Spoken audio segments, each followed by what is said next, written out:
mother was Great. so she was born either, my grandma was just The mayor 18 months, stuff out. while my grandfather was in Korea, Pretty crazy. or somebody visited. So that was like a huge secret. My grandmother. She had to get born for real fast. My grandmother was while my grandfather was in Korea.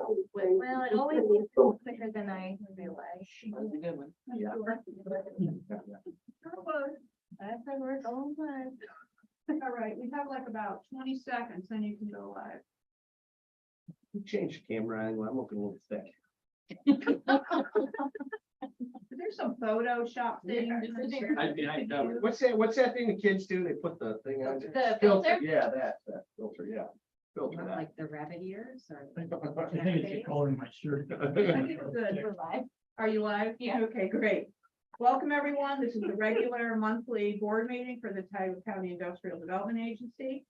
It is Wednesday, September 6th, 2023 at 4:30 p.m. This meeting is hereby called to order. Christine, could we do a roll call, please? Jen Checarelli. Yeah. Kevin Gillette. Fred Stafford. Tracy Manell. Yes. Eric Knowles. Yes. John Ward. Yes. Mary Tom. Yes. John, yay, right on time. Making a grand entrance. First item on the agenda is privilege of the floor. We have none. This evening, we do have a guest tonight. Your name again? George Ballard. Thank you, George. Can I please, to start off, can I please have a motion to approve the August board meeting minutes? So moved. Second, please. Second. All in favor? Opposed? Thank you. Let's get into the financial. I think that comes under later. We can do it now. We can do it later. Maybe I do. Right here. I do. I have the preliminary. I didn't reprint the new one. Sorry. That's all right. You have to help keep up too. Make a motion, we accept the loan committee minutes. Thank you so much. Can I have a second? Second. All in favor? Aye. Opposed? Thank you. Moving on to the financial. John, do you have any comments? No, Christine and I went over everything in the last few days. So. Okay, good. I would have a question about budget process, but let's do the vote first. Can I please have a motion to approve the financial? I'm the one. Second, please. Second. All in favor? Aye. Opposed? Thank you. So let's talk about our budget timeline of how this is gonna go forward. I think our budget is due at the end of October, correct? Correct. All right, so we're gonna have to obviously have a financial committee review like we did last year, John. And that went very smoothly. I think we kind of have it down to a science, so. I would agree. So we should hold that meeting prior to October's board meeting. Yes, and we can approve a budget at that time, so it'll be prepared. Okay, great, thank you. I'll go ahead and schedule that soon. This is Kenny. What have you to say? Lots. In your packets, I think Christine included a summary, economic development and community development, village of Owego, downtown revitalization and municipal administration is ongoing. H3. We do have the memo of understanding in place now between the IDA and the county for the past 95% of the admin fee associated with the IDA DRI project, so that is in place. Thank you, everybody. Thank you, Christine, for helping me get that together. Restore New York, there are two of them out there. County is the applicant on Fuddy Duddy, so it's moving forward. A reminder that's the $1.8 million Restore project. Excuse me. Tiger Trails, that as well is moving forward ever so slowly, but it is moving forward. That was a $1 million award. So Megan and Brittany have been working on both of those, so thanks for their assistance and patience. CDBG, Megan has taken over the administration of this project. That's the Racker project. It's nearing completion of a signed contract with the builder. We're getting closer. I think so. Not fine yet, Because we have the builder Mancini here. So. This is going across the street from Home Central? Yes. Okay.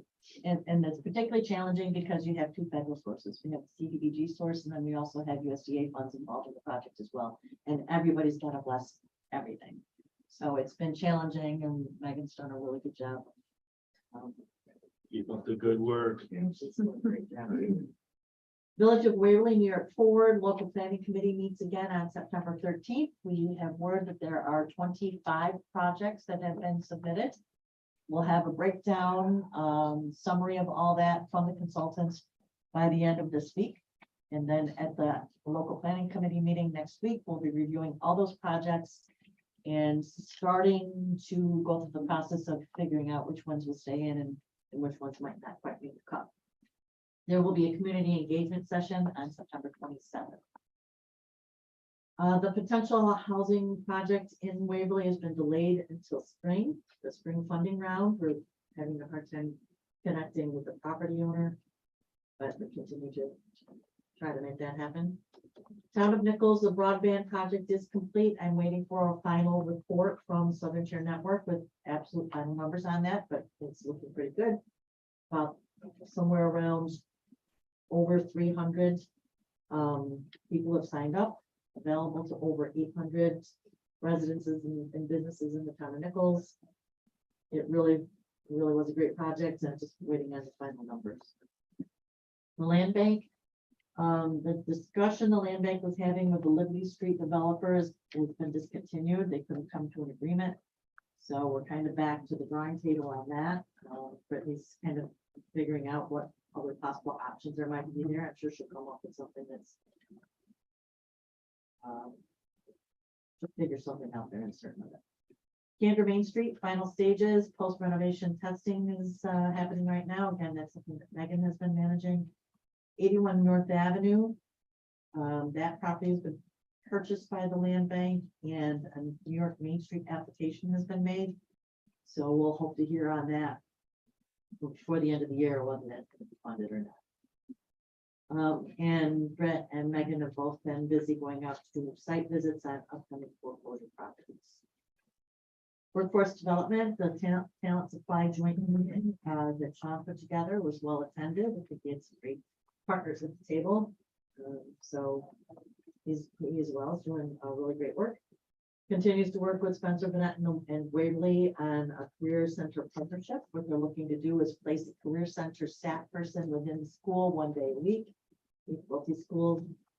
And the thinking is to connect the students with a person and make them aware of services that are available to them before they leave school, so that they could start, doing that planning. So waiting till they get out of school and then saying, "Oh, what am I going to do?" So we're hoping to make that connection while they're, in their single year. Leanne, I think we also want to open those schools up to the public for anybody in the public who's looking for work as well Yes, with that person. that's great. Planning, Elaine continues to work on the countywide strategic plan, much to Tracy's chagrin. The department head work plans are due.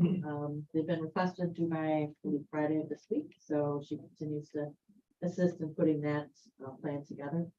And the hazard mitigation plan update is ongoing as well. Sustainability management, Ellen continues to work with municipalities on e-waste events. If you have an opportunity to go onto the website and view her Nichols Med Shed and Catholic Charities videos, it's worth it. They're really fantastic. And Nathaniel Tabor, who did the Team Tioga video, did these two. He just tugs at the heartstrings every time he does something. So they're really great. You really should go out and take a look at it if you get a chance. And she's working on updating the solid-waste management plan as well. Tourism, hotel, motel tax, local law renewal is due. The intent, there has been the public hearing, there's no opposition, it will remain at 4%, not making any changes to the local law. And it's slated for legislative approval. The September 12th meeting. I don't foresee any problem for that. Presentations, we did a lenders roundtable on August 10th. It was very well attended. Team Tioga assisted the chamber in putting that together. A great panel. I think it went well. As well, there was not-for-profit roundtable immediately following as well, and that was well attended. And thanks to Christine for helping to put those events together. And then we got a call from the Greater Valley Chamber of Commerce. Jan Lee reached out and said, hey, we'd really like to do something with, offer some information to our local businesses about funding opportunities. So Christine worked with Jan and we put together a session on August 31st, a small group, but I think it was really great. And I think Jan was very appreciative for your work on that. So thank you for that. And then on a very sad note, just let everybody know that Abby Ortu, our community development specialist, has tendered her resignation. She'll be done on September 13th. We'll wish her well. She's moving on to a position with Cornell. Sorry to see her leave Team Tioga. She's been an incredibly valuable asset to our efforts, and we'll miss her.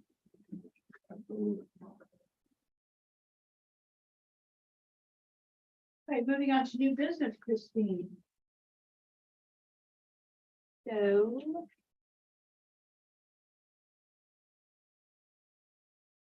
we have a lease request from Verizon, which RJ Corman has approved. They're putting overhead wire behind Owego Appalachian School Districts right here. And RJ Corman approved it, so I'm requesting this board approve a lease for starting at $900 a year and rising with the CPI increase annually. Right now, we have a lease with Verizon, which is almost at 900, has been rising with CPI, so I'm just basing the amount off of I that. thought 900 was good. Can I have a motion to approve the new lease? So. How about a second? Fine. All in favor? Aye. Opposed? Thank you. That's similar size lease, right? The last one. Yeah, that was gonna leak again. Same question. To be honest, I don't know. I didn't pull up the old lease record and check like footage or anything like that. Curious if we're leaving money on the table or that Oh. customary. Mine's about, I have one on my school, it's $900. Probably about the same. I mean, that's a power, we need power. Mm-hmm. Then we have some other ones with,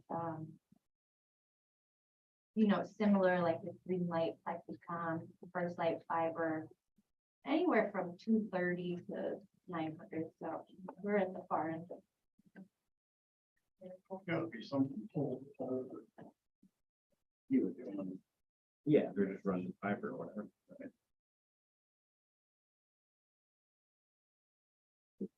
Star high, Christine. That's what I would say, yeah. Star high.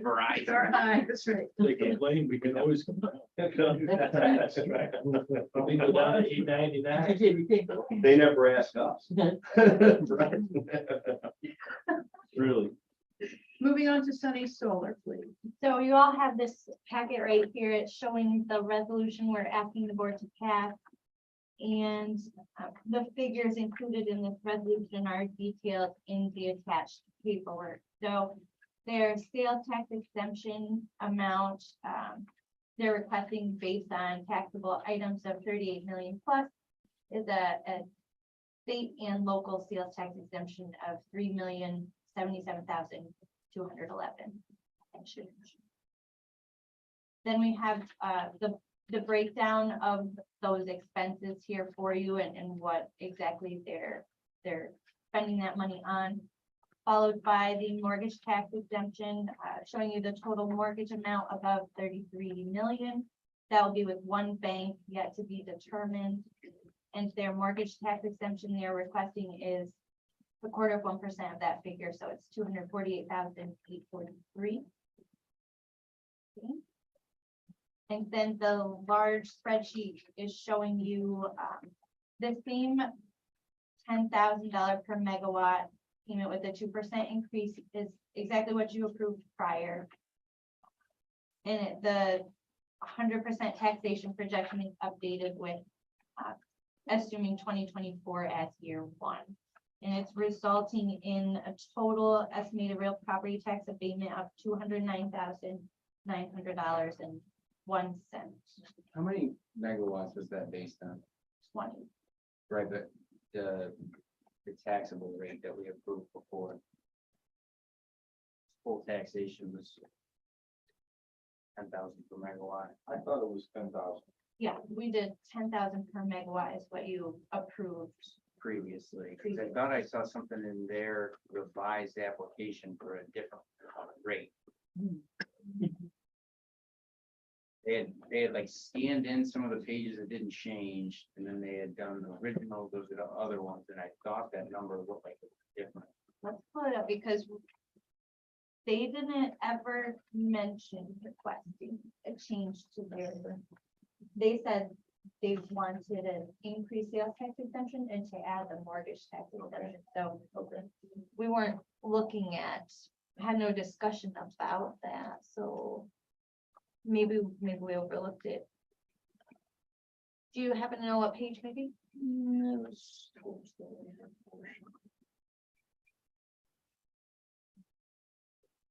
Original, like not one of the. We actually had to follow up with them independently for their mortgage and sales tax figures because both Joe's office and I, we didn't really see it clearly in this app. This is the one up on 5%. Yes, it is. So we had them submit a new application fee, which we received this month to have us go through this whole process once again, public hearing. This resolution we're asking you to pass is the acknowledgement of the submission and authorizing a public hearing going through the process. So Christine, will you do another cost benefit analysis? I will. That was one of the pages with the blue boxes. Okay, that's good.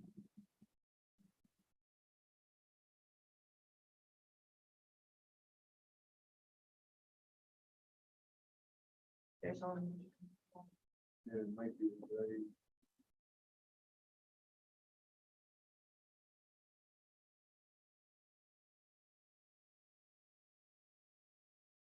There. Wonder, For megawatt. 6,000. now I Six. wonder if, they just copied their old version. They had on some of this stuff, that's why I was. Yeah, he is great. Let's see, page 20 of their old one. Let's see.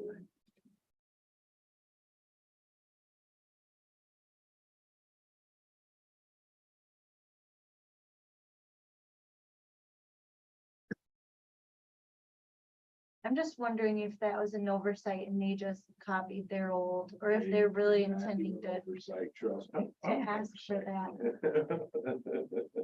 Because So, we went through such a long, Well, that's just it, it's like I With hate to them, yeah. reopen this whole can of worms, you know, I mean, the. yeah, but you can't fix it if we sign the documents and send it to them. We can't do anything about it then. so Well, we could, if we you're not, could amend it, we could amend it here, right? So we could amend it here, move it forward and sign it, and then they haven't signed it yet. So we throw it back to them. So amend, we officially amend whatever page number that was to be agreed upon, it currently states 6,000. and ask them. The to IDA, increase I'm the- not asking them anything, right? The IDA will approve it at 10,000, Right, right? And then yeah, amend the contract and send it back to them. the resolution, So would that work or not? Yeah. We don't go all the way back to the drawing board. We really have one spot. It could be an oversight. Yeah. We've company. Could be. so the resolution here was based on the 10,000 per megawatt. And if we pass this resolution, it would be saying we're not considering the 6,000. That's what I was trying to remember, I couldn't find where our old resolution was, because, I mean, And obviously, then we just notify them that we had 6,000 on here, but we had agreed on 10,000. yeah, because we had provided I like some that. level of exemption over the period of the pilot, but it was nominal, it was 200 some thousand over the Yep. long period of time.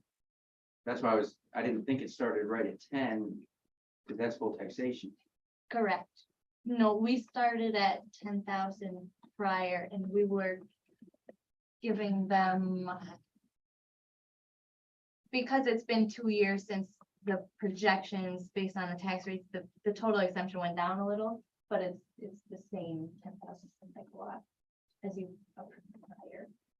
So the paragraph in here then where it says 6. real property tax exemption in an amount not to exceed 209,901, Yes, that's based on the Based on the 10,000. 10. correct. So the result is correct. Okay. The application is not. Somebody made a change.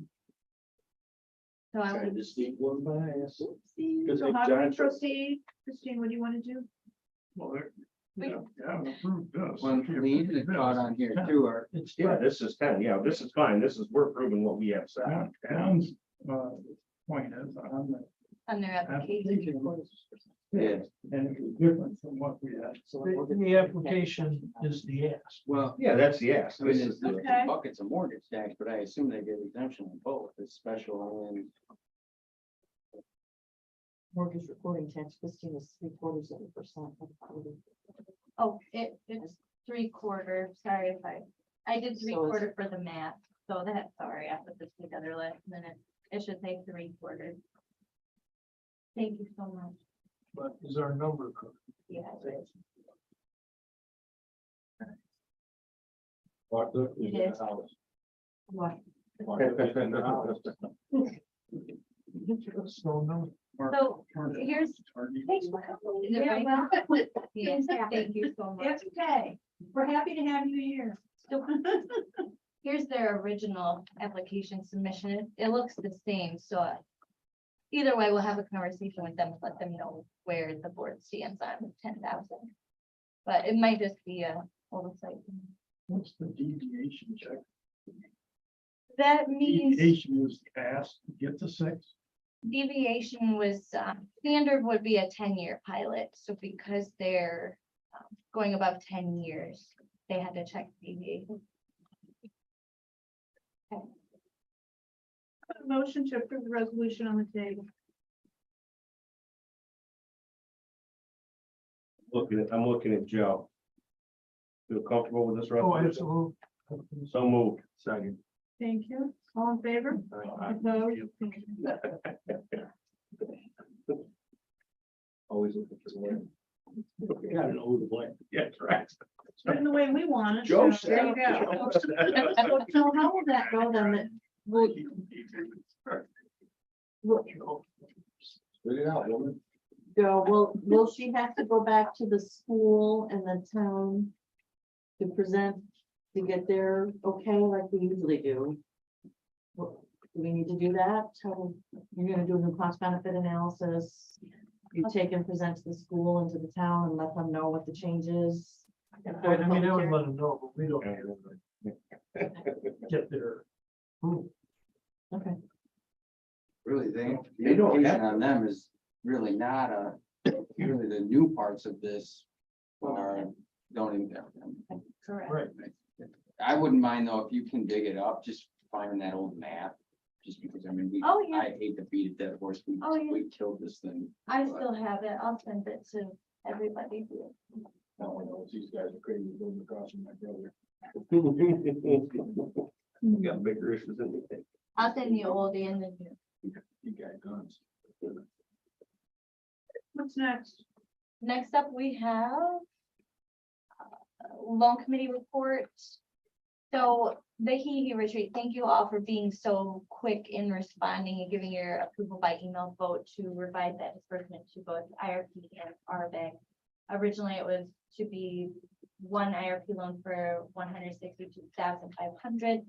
And we appreciate your quick response so that we could disperse 100,000 by RBAC and 62,500 by IRP. So tonight, I'm just seeking affirmation of your vote by email for the minutes record. Any motion? Yeah. Make a motion.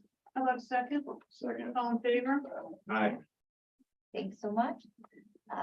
Do we need to, motion to approve the loan committee minutes? We do if we didn't. No, we did it. We already We did it. Okay. You said that we were gonna do it later, and I said, no, we're gonna. do it. Okay. Very You good. already got it. Yep. All right, I got a check mark next to it. because I focus on loan committee at the loan committee section. Reasonable. You did throw me off, actually. All right, please continue. Broad Street Barber Shop's facade loan is paid in full. And based on what we reviewed during the Hee retreat loan disbursement, we've put together a loan balance projection, which you also all have as the last page of your handout with the agenda. This projects, so the IRP and RBAC funds originally came from USDA. For the IRP portion, we still owe USDA annual payments that total 47,000 roughly. So this shows you all the IRP loan recipients that are still paying and when their payoff date is anticipated, what they pay monthly and annually. And then the lower projection shows the payments out to USDA until they're paid in full, as well as what our fund balance is projected to be on January 1st of each year, based on the principal and interest payments we'll receive back and the USDA payments going out and where we would be. And what it shows is we, based on these assumptions of everybody paying according to their amortization schedule, we can cover all USDA payments until the last 2 years.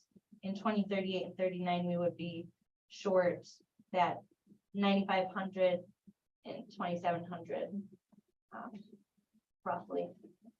So it's just a projection so that John recommends we review a revised projection every time we consider a loan disbursement to ensure that we're looking forward to affording these USDA payments and not getting in a bad position. The issue is, we advertise on our loans that we can do up to 100 grand. If we shoot out enough 100 grand right now, big problem. We'll be underfunded, right? Yeah. Right. So, I mean, there's a couple of things that probably would make sense to look at, I haven't found it, I didn't look though, what the calculation is for a loan loss reserve. Yeah. Because we haven't touched that for a while, Yep, I can send Just- you info just to on make sure there's nothing excess in there. 1% of the principals due. We're above that amount. I assume we're above, it's But I just, will- I mean, probably they have more first, but Yeah, just to make sure we're not grossly overloaded there. I'll send that to the loan committee. Yeah. Okay. More discussion. Did you want to, I know you mentioned in the pre-meeting about discontinuing the loan program. No, that's something I would discuss with the loan committee first before recommending. I'm not, it wasn't something that has crossed my mind whether or not these loan programs are like optimal for IDA to like focusing on, but it's nothing I'm really suggesting right now is closing it or I guess before we pursue additional funding, I would question how important is that really for us to do since we have a redeck and different things, but if it's strongly supported by all, I have no problem. Yeah. The other thing that might make sense to look at is, there's a lot of money sitting out there in our facade bucket that it sounds like came from Street Deck, and whether or not they would support any, reuse of those funds. Because, I mean, you got enough for 20 facade loans out there. Right. And Yeah, I don't- I'm pretty late I there. wouldn't Nobody's expect been doing to. anything with it. Just putting it out there, I think it would be a mistake to take away our only local lending pot of money. I wouldn't support that.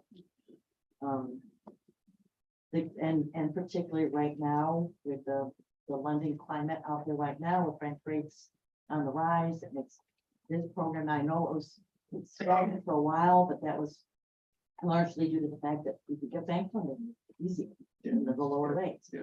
Things are flipping now, and this program's gonna become more relevant, and I wouldn't support. I agree with Ann's statements. I mean, again, I think because of the changing rate environment, our costs are fixed, our borrowing costs on this money are fixed. So you've got some ability to be more flexible than a traditional bank does. But we are low on funds. So I mean, again, if there's a way to potentially repurpose some of that facade pot that really opens you right back up again. You got good money. for What are the it. restrictions as far as, I mean, I know there's a lot of restrictions when you start bouncing money around from one fund to another, but what The facade money right now, we've got about $238,000 out there. Those are only for $20,000 facade loans. Whereas our IRP and our bank loan programs are much more general and up to $100,000. And they're federal monies, the street act money. We would have more leeway to answer your question. I'm certain if we were to go to street act and say, this is what we'd like to do, they get what's going on in lending right now as well. So I don't expect there would be opposition to it. We have a little more leeway there than we do with the federal funds. Well, I'm also, you know, if you got a couple of $100,000 there, it's like 100 repurposed it, it's one thing, but how, if you want to make this effective, and I think you're gonna start running into more, like you say, more of these loan issues. When you start, you know, bumping up on 7, 8, 9% interest, you're gonna see more people coming to the table. Oh, yeah. So how do Stopping, walking away. how do we, you know, how do we bolster that, the ability of that, a fund like that? I mean, You can go back to where did it start in USDA. the first place? Where did the first USDA. bottom line come from? USDA, you can go back, make another application. Yeah. You know, we did it 4 times. There'd be, well, actually 6 times. You have 4 IRPs and there were originally 2 RBACs. Combined into one. So, you know, we just go back and The RBAC money sweeps, we don't pay it back. That's a revolving fund. The IRP money, that's cost us $45,000 a year in principal repayments. So that's what we have to be careful of, because that money's coming out. Mhm. We leave ourselves too far short in that IRP pot, next thing we're gonna be pulling loan payments from other funds. Yeah, well, I just, So don't our want bag to is leave money money. on the table. There's a program out there that. Yeah. That there's money to fund these type of things, then why would you leave that money on the table? Right. Well, that's where you got Rick Grant. And that's why you look, again, if you look at the facade pot and you look at loan loss reserve, you might be able to replenish right there, just, you know, in the short term. Yeah. Well, for a longer term piece, go back and try to trade with money. Long term, when I go to the REDAC board meetings, they always mention their loan fund sources, and they always say they don't like these USDA ones. They're not even loaning out of them anymore. I didn't question why, but they just label it as cumbersome, but I know they got a ARC grant that then they're dispersing loans from just grant money. That might be an option too. I asked them maybe a copy of their application and how they pursued that, and maybe then it could come with less. ARC is much easier to work with than the USDA. Tell you. And certainly, you know, lending out of a grant pool is a whole lot easier Yeah. than lending out of borrowed funds that you know you're retired. Yeah. So we'll figure all that. Doc Richter's wonderful. If you wanna, you know, Doc. Yes, Okay. You're the one to pick her brain a little bit. I work with her on our 2 ARC grant. Yeah. And ARC definitely seems a little tricky in its own way, but easy in the oversight. Okay. Next up, we have sales tax exemptions are continuing to be reported and within their authorized limits. Grants for the Richford Railroad and the Raymond Hadley are ongoing with Larson Design Group making progress. The Raymond Hadley, Yeah. so they're trying to extend that from Benetton, or from Benetton to Spencer.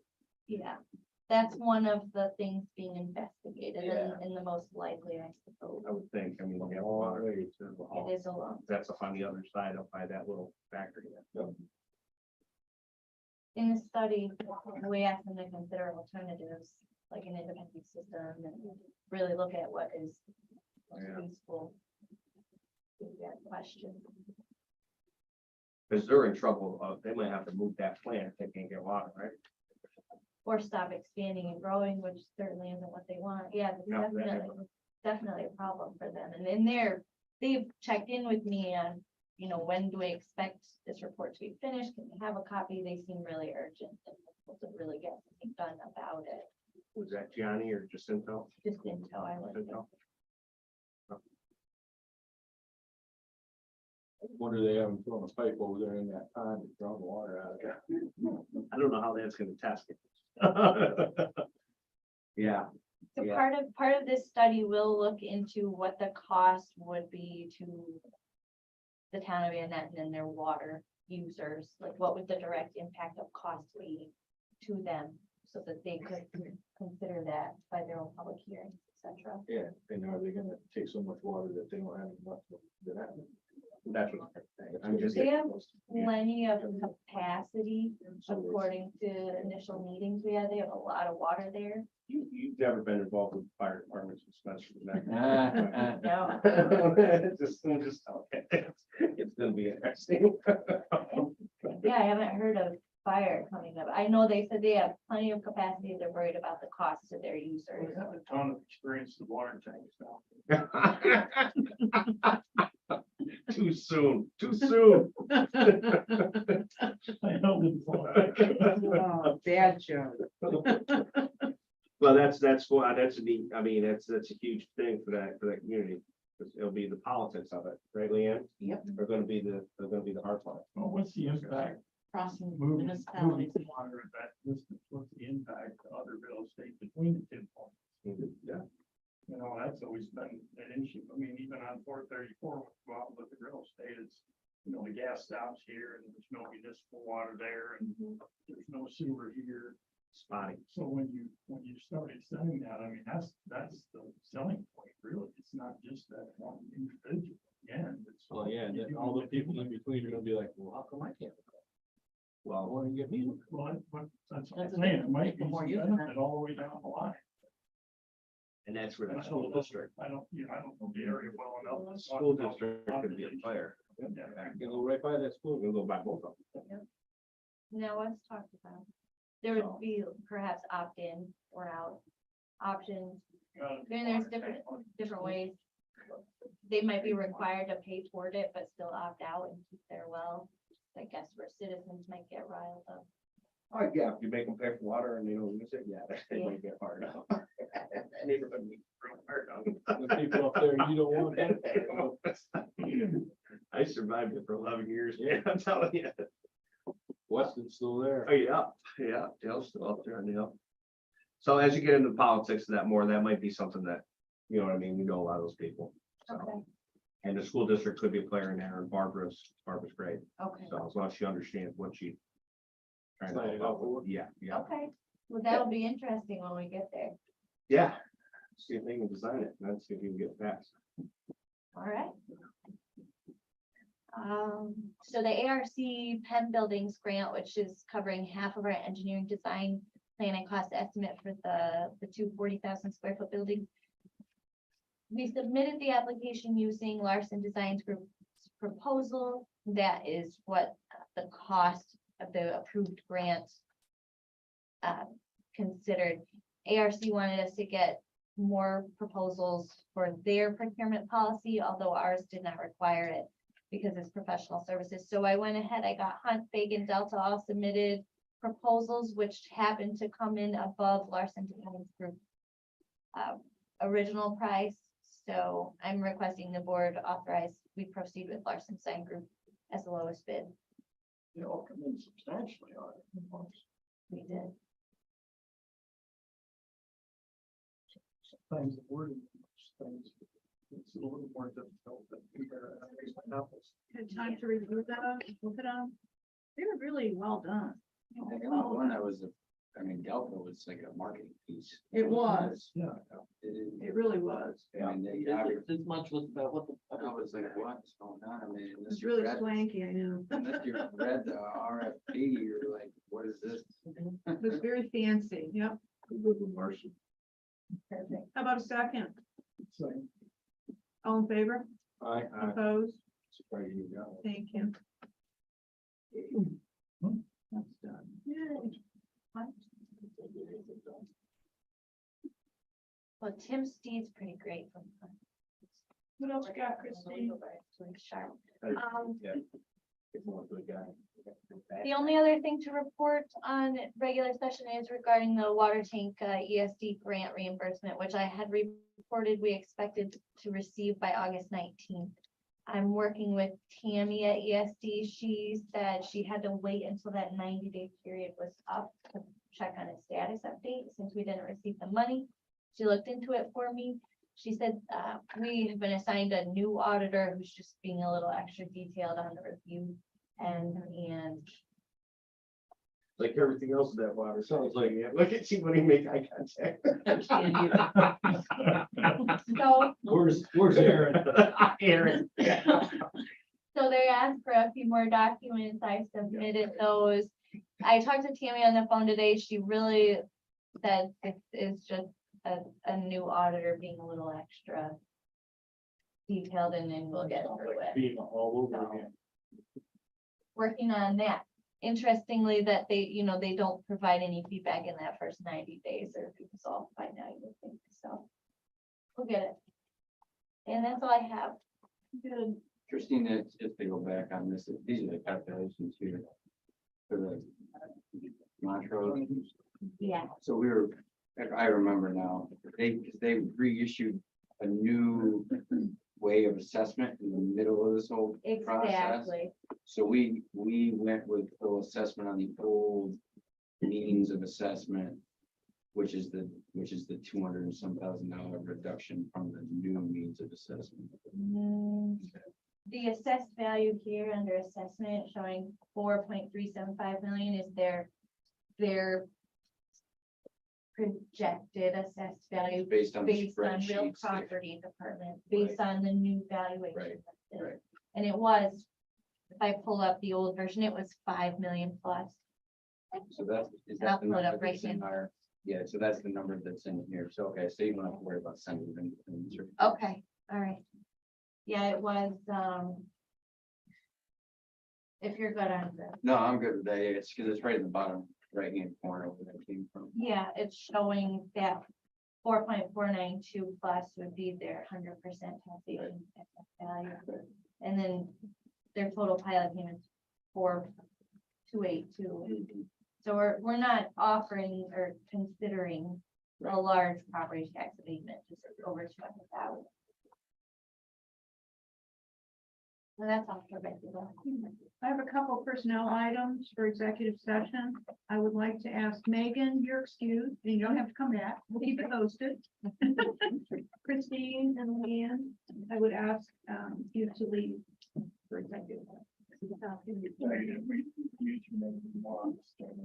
Sounds good. I'm just gonna end because we're not coming back.